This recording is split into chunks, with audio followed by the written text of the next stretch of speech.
Sans la loi électorale, il est impossible pour le CTCEP de garantir les élections en 2013. C'est ce qu'a fait savoir ce lundi la conseillère électorale Marie Cluny-Dumais-Miracle en marge d'une rencontre avec des représentants de partis politiques sous l'instigation de l'Institut international pour la démocratie et l'assistance électorale IDEA International. Une déclaration qui a provoqué la grogne chez les responsables politiques dont Unité présent à cette réunion. Visiblement très remontés, ces derniers se veulent sans équivoque élection en 2013 ou démission de l'équipe en place. Parti politique ont une seule parole entre eux-mêmes, il faut que l'élection faite, ça veut dire qu'il faut que le processus démocratique là a avancé, il faut que la constitution respectée, à savoir 2013 élection ou démission. Ça c'est mot d'ordre, plateforme et mouvement patriotique de l'opposition MOPOD, avec PIFO l'autre parti qui est là, ils ont exigé des élections honnêtes, crédibles, transparentes, avec loi électorale ça qui présentée par KTKIP et non pas question loi 2008 puisque elle pas conforme avec la constitution amendée. Donc nous-mêmes ça nous exiger c'est respect constitution par l'échéance démocratique, respect échéance démocratique parce que démocratie passe par les élections et c'est ça que le pays attend. Qui ça ancien député qui promet en termes de suivi par rapport à ça? Bon, il t'a montré nous li impuissant. Il t'a montré nous que li impuissant, ça qui est plus important pour lui, c'est tendez nous. L'elle fin tendez nous, il pral rencontrer l'autre collègue dans le conseil électoral là pour dire mais qui ça parti politique au mandé, mais qui ça parti politique au exigé et qui ça souhaité. Mais mot d'ordre là était clair, élection 2013 et c'est ça qui mot d'ordre là dans le moment que n'a parlé là. Le bureau du coroner du Québec qui enquêtait sur les circonstances du décès du juge d'instruction Jean-Serge Joseph a révélé dans son rapport médical que le magistrat est mort d'une hémorragie parenchymateuse. Ainsi, le coroner du Québec rejette la thèse d'empoisonnement avancée jusque-là par les proches du défunt ainsi que par un sénateur de la République. Le corps du juge Jean-Serge Joseph, on se le rappelle, a été rapatrié en juillet dernier au Québec sur demande de sa famille pour y être autopsié. La famille du magistrat instructeur avait saisi le coroner du Québec. Le dossier a été identifié au numéro A32 19 92. Le cas a été présenté comme suit. Un Québécois décédé à l'étranger, avec rapport médical concluant à un ACV. Les membres de la famille ont déclaré cette mort suspecte, d'où le déclenchement d'une enquête par le coroner du Québec. L'autopsie a révélé la même cause décrite par le constat de décès d'après une entrevue réalisée avec le médecin coroner responsable qui affirme n'avoir émis aucune autre version. Des examens toxicologiques s'en suivront parallèlement, mais avec une mince possibilité de conclusion rigoureuse, car le corps avait été embaumé en Haïti. Le rapport définitif ne sera pas réalisé avant l'automne prochain. Rappelons que le juge Jean-Serge Joseph est décédé le 13 juillet dernier des suites d'une hémorragie intracérébrale, selon cet organisme international. Le président de la Chambre basse rejette les accusations formulées à son encontre par le député Sadraque Dieudonné concernant l'enquête sur la mort du juge Jean-Serge Joseph. Le président de la commission chargée de l'enquête parle de boycottage et quant à Jean-Tolbert Alexis, il reproche à ce dernier de dépasser les limites constitutionnelles. Le président de la Chambre a fait le point autour de la question. M'gain devant justement une publication journal le matin en date du 24 juillet. Côté que le député Sadra a déclaré qu'il prend connaissance du résultat autopsie. Et le cadavre a quitté le pays un ou deux jours après. Écoutez, nous sommes pas sérieux, c'est la Chambre des députés, il y a la crédibilité de toute la Chambre. Et en plus, je ne pas formé une one-man commission, c'est une commission qui doit travailler avec tous ses membres. Et leur commission a écrit, c'est pas un monde qui peut écrire, c'est le bureau de la commission. Donc ceci étant dit, on tout fait une polémique et demande des députés à ressaisir. On va rejeter la commission pour me fixer les limites et m'a ba nous lecture du droit parlementaire français écrit par Pierre Avril et Jean Guiquel, droit parlementaire 4e édition, qui dit ceci: les commissions d'enquête sont formées pour recueillir des éléments d'information sur des faits déterminés, soit sur la gestion des services publics ou des entreprises nationales en vue de soumettre leurs conclusions à l'Assemblée qui est là. Il ne peut créer de commission d'enquête sur des faits ayant donné lieu à des poursuites judiciaires, aussi longtemps que ces poursuites sont en cours. Donc, nous, commission d'enquête là, la continue de travailler, mais il n'est pas qu'à aller sur des faits criminels. On a été très courageux dans le cadre de la formation de cette commission. Et la commission a continué de travailler et demandé des députés Sadraque de grâce chaque jour là-bas, on déclaration dans la radio, jusqu'à ce que le contredit tête là. faut la demander journal le matin qui j'en fait 24 juillet, il te dit journal là, li autopsie cadavre la coquille d'Haïti. Écoutez monsieur, c'est non bail sérieux nous. Donc moi-même m'pas jouer sous moun, pas répondre une question de ça encore, nous pas parler de lui encore. Simplement. Non. Non, les limites, ça veut dire que commission va mener une enquête criminelle. La mener une enquête pour voir est-ce que le président de la République a cherché à rencontrer le juge, est-ce que il a cherché à influencer la justice, donc toute bagaille ça yo ka répondre. Les avocats de la famille Duverso dénoncent ce qu'ils appellent une campagne de diversion et de désinformation en ce qui concerne le dossier relatif à l'assassinat du jeune étudiant finissant en service juridique de l'Université de Port-au-Prince, Franzi Duverso, abattu froidement le 18 octobre 2010 en sa résidence privée sous les yeux impuissants de ses parents. S'agissant de l'implication présumée de maître André Michel dans le cadre de cette affaire, ses avocats ont indiqué que c'est à la justice de faire la lumière sur la question. La justice a fait enquête, il y a besoin de qui peut faire. Là, il y a des techniciens là-dedans, ils connaissent dans quelle forme. Et si tu as une forme qui est mal faite, il y a des moyens pour corriger. Mais le fond de la question ne doit pas être gommé. Il faut que la justice soit réclamée et exigée pour Franzi Duverso. Il y a 3 personnes en prison déjà.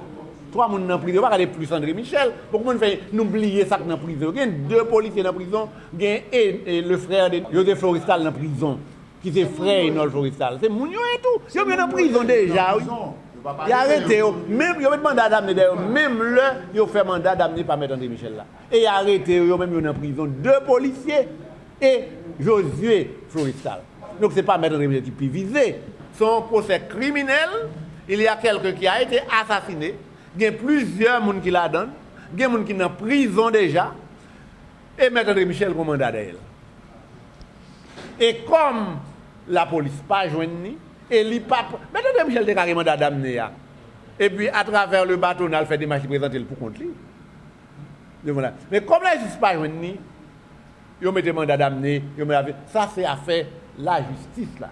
Mais nous, ce n'est pas le dossier André Michel. Nous ne poursuivons pas André Michel. Nous sommes pour la poursuite de tous les criminels impliqués dans cette affaire. Le secrétaire d'État à la production animale, Michel Chancy, affirme que le gouvernement haïtien est dans l'attente d'une réponse des Dominicains pour favoriser la reprise du commerce des produits avicoles. Les autorités haïtiennes exigent le respect des normes sanitaires internationales en ce qui a trait à la commercialisation de ces produits. Les autorités haïtiennes ont donc déjà validé les recommandations des services vétérinaires des 2 pays en ce qui a trait à la reprise du commerce. Il y a l'Organisation mondiale de la santé animale qui gagne un code qui est le code pour les animaux terrestres et qui dit exactement leur fait commerce produits animaux qui sont dans bête, qui ça pour respecter comme norme. Et là où il y a un problème tant pour influencer à la caillou, qui ça pour respecter pour que vous capable de faire commerce. Donc nous prenons code ça et les 2 services vétérinaires yo mettez d'accord sur des recommandations comment pour nous capable mettre et reprendre commerce là. Qui veut dire d'abord, il faut que la République dominicaine lui certifie une série d'établissements que lui-même lui reconnaît qui est libre et qui répond à toutes normes techniques. À partir de l'ISA, service vétérinaire par nous pour vérifier certification ça est capable qu'on y a émettre des permis d'importation pour que des importateurs allent dans établissement ça dans entreprise ça seulement pour y prendre des produits et rentrer avec Haïti dans Haïti avec sécurité que produits scellés et que répondent à toutes normes. Donc recommandation ça donc répondent aux normes internationales et de l'Organisation mondiale du commerce et de l'Organisation mondiale de la santé animale.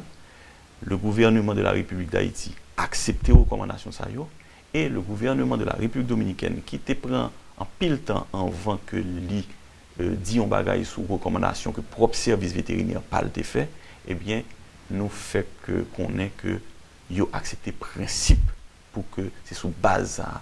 Ça veut dire que nous-mêmes nous t'ai simplement dit la République dominicaine aucun produit de l'aviculture pas qu'à rentrer sous territoire d'Haïti sans certification.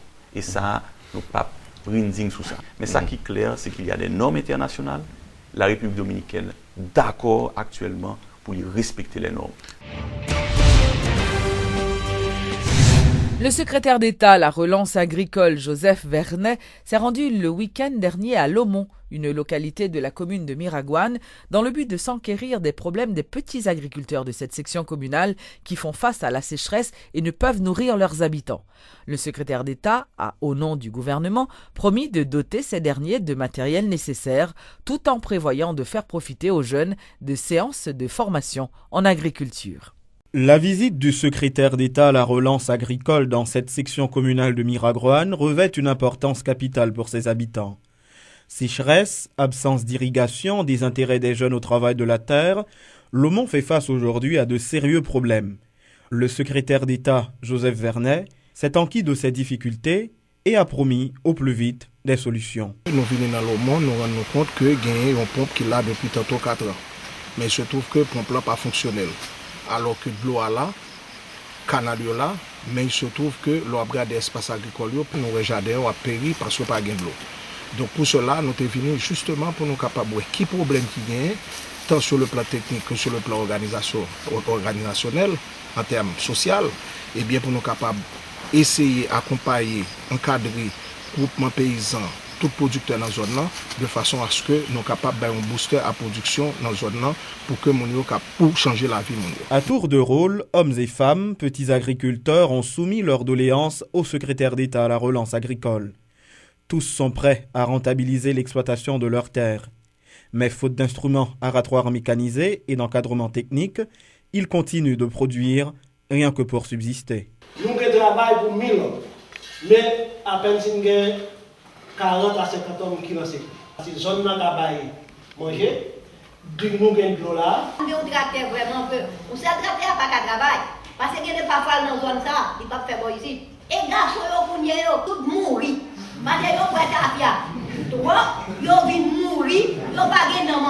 S'il est une chose que tous les habitants de Lomont reconnaissent, c'est que ce bout de terre est cultivable à 90%.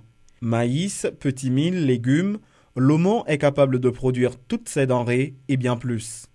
Alfred Etienne, coordonnateur de la FODES 5, une fondation qui œuvre dans le social, s'intéresse également au développement de cette section communale.